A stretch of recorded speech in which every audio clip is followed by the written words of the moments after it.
Video में हम third aircraft carrier के बारे में बात करेंगे। सबसे पहले जानते हैं एयरक्राफ्ट कैरियर क्या होता है।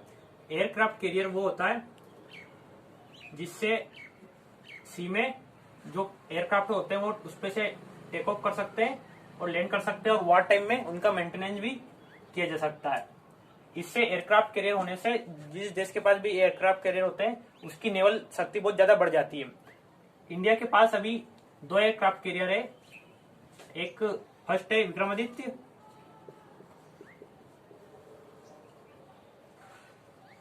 और दूसरा है INS Vikrant. First INS Vikramaditya.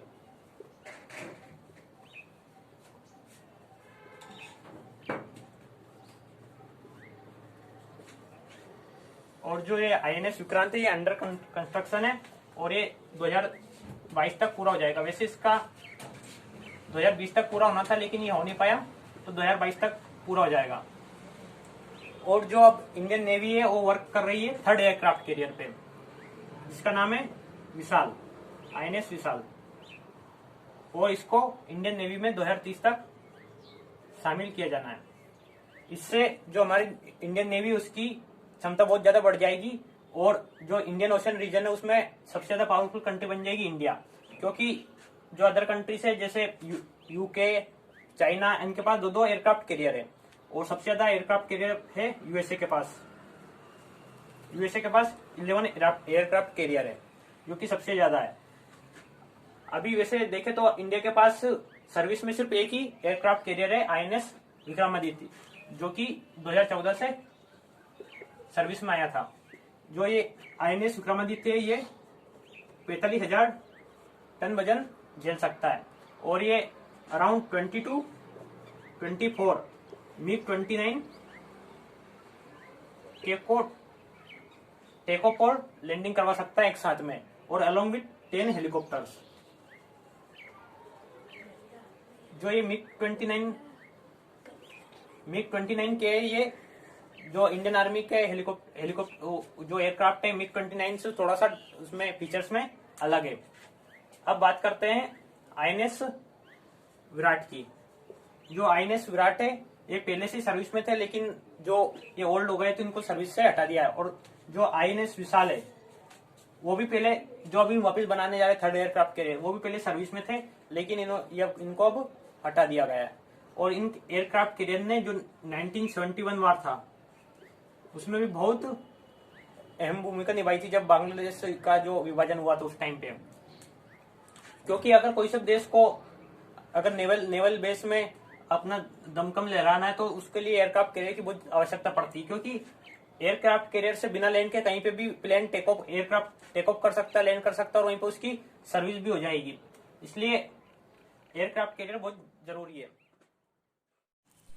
जो एयरक्राफ्ट कैरियर रहते हैं इनका रनवे बहुत ही हाईली मॉडिफाइड रहता है। क्योंकि जब एयरक्राफ्ट लैंड करते हैं या टेक ऑफ करते हैं तो उनको बहुत ही कम रनवे की ज़रूरत पड़ती है।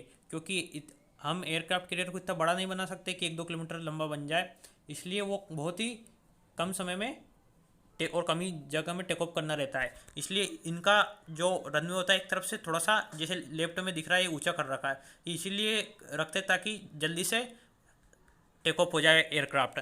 और जब ये लैंड करते हैं तो इनमें कुछ ऐसी मशीन लगा रखी है या कुछ वायर जोड़ देते हैं आखिरी में जब जो एयरक्राफ्ट में फंस जाते हैं और एयरक्राफ्ट बहुत जल्दी लैंड हो जाता है और रुक जाता है। अगर अदरवाइज ये नीचे गिर जाएगा समुद्र में तो बहुत बड़ी कैजुअलिटी हो जाती है। इसलिए बहुत अगर हल्की सी भी गलती हो जाती है इसमें तो बहुत बड़ा नुकसान हो जाता है। इसलिए इनको हाईली मॉडिफाइड बनाया गया है।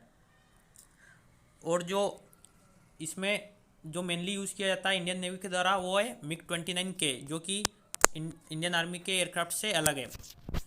और इसके साथ में 20 से 24 एयरक्राफ्ट जो MiG-29K उनका यूज़ किया जाता है। साथ में 10 हेलीकॉप्टर्स का भी यूज़ कर सकते हैं। जो आईएनएस विक्रांत है ये इंडिजीनस है, जो पूरा भारत में बनाया गया है और ये 2022 तक आ जाएगा। और जो जिसकी थर्ड एयरक्राफ्ट को बनाने की मांग चल रही है ये 2030 तक आ जाएगा। इसका बजट बहुत हाई है, ये अराउंड $420 मिलियन है। और लेकिन अपनी इंडियन नेवी का जो पूरा ऑल टोटल बजट है 2021 में वो है 33,215 करोड़ 253 करोड़, जो कि इसके हिसाब से बहुत कम है, क्योंकि इंडियन नेवी को एयरक्राफ्ट कैरियर के अलावा बहुत सारी ज़रूरत पड़ती है, इसलिए इसमें टाइम लगता है। अब बात करते हैं थर्ड एयरक्राफ्ट की ज़रूरत क्यों है। हमारा देश जो इंडियन ओशन से जो भी सीमा साझा करता है, उसमें अगर अपने इंडिया का दमखम लहराना है तो उसको एयरक्राफ्ट कैरियर की सख्त जरूरत पड़ती, क्योंकि हमारे साइड में 2 एनिमी कंट्रीज है, पाकिस्तान और China. China Indian ocean region में सीमा साझा नहीं करता, लेकिन उसके पास भी जो नेवल बेसिस है एयरक्राफ्ट कैरियर से, तो उसके लिए इंडिया को भी थर्ड एयरक्राफ्ट कैरियर की जरूरत पड़ेगी। सबसे ज्यादा यूएसए के पास 11 है, उसके बाद यूके के पास 2, चाइना इनके पास 2, बाकी फ्रांस 1, इंडिया 1, इनके पास एयरक्राफ्ट कैरियर 1 है। अगर जो हमारा INS विक्रांत 2022 तक कंप्लीट हो जाएगा, और अगर थर्ड एयरक्राफ्ट भी आ जाता है तो सेकंड नंबर पर आ जाएगा इंडिया डायरेक्ट नेवल पावर में एयरक्राफ्ट कैरियर के। इसलिए जो इंडियन ओशन रीजन है उसमें भारत डोमिनेटिंग कंट्री हो जाएगा, और ये हमारे देश के लिए बहुत ही गर्व की बात होगी, और कोई भी भारत पे हमला करने से बहुत सोचेगा।